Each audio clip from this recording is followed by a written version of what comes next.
The principal glanced at my transcript and asked, "Are you on the run?" It was a fair question, considering I'd been to 15 different schools in 8 years, but I just smiled and said, "My dad calls it aggressive tourism." Truth was, I could predict everything. The peppy tour guide, teachers forgetting my name, and the inevitable, "Where are you from?" question that I'd started answering with whatever felt amusing that day. Mars, witness protection, your mom's house, because who cares? I'll be gone in a month anyway. So I had a system. Never join clubs that require commitments past 30 days. Keep your locker decorations in a Ziploc bag for easy transport. And my personal favorite, when people ask for your Instagram, tell them you're taking a social media break, instead of admitting you don't see the point in digital friendships that'll fade into archived messages. But at school number 16, this girl Katie cornered me by my locker on day 2. "You're eating lunch with us," she declared, like she was informing me of a new law. "I saw you yesterday with your sad desk salad looking like you'd rather die than make eye contact with anyone. Absolutely not on my watch." Her friends, Mia and Sophie, had been a trio since elementary school, which was wild to me. I couldn't even remember my elementary schools, plural. They had matching friendship bracelets from 4th grade, still wearing the faded strings like wedding rings. "We need a 4th for our Halloween group costume," Sophie announced, like I'd obviously be here in 6 weeks. "We're doing the plastics from Mean Girls. You're tall, so you're Regina," and Sophie's Karen Smith, for obvious reasons. Sophie beamed. "I already have the forecast ready. There's a 30% chance that it's already raining." "Bold of you to assume I'll still be here by Halloween," I said, going for breezy, but probably landing somewhere around tragically emo. Sophie gasped and grabbed my hands. "Oh my god, are you like suicidal?" "Katie, she's suicidal. Do we call someone?" "I have the suicide hotline in my phone because I accidentally called it once thinking it was DoorDash." "What? No,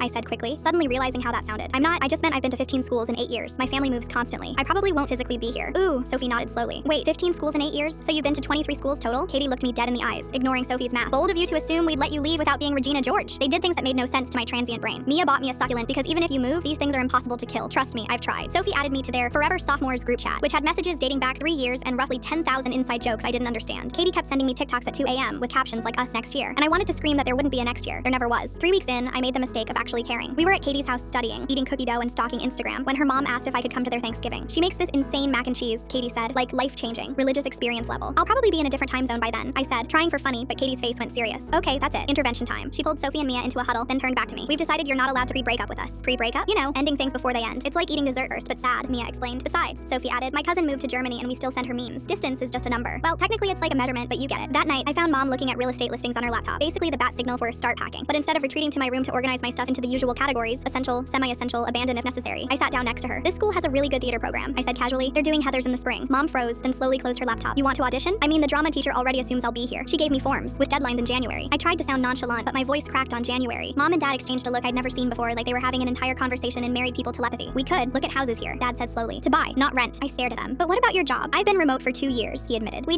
thought you liked exploring." "Exploring?" I cried. "I thought you guys were commitment-phobic nomads having a midlife crisis." Turns out my parents had been moving every time they saw me shut down, thinking a fresh start would help. Meanwhile, I'd been shutting down because I knew we'd move. We were literally a self-fulfilling prophecy of unnecessary relocation trauma. Katie's response when I told her we were staying was to immediately make me help plan our senior year beach trip. "That's 2 years away," I protested. "Exactly," she said. "We need time to make a killer playlist." Last week I did something revolutionary. I put up posters with actual tape, not removable strips. Mom cried. Dad took pictures. Yesterday, when the principal asked how I was settling in, I said, "Plot twist, I'm actually settling."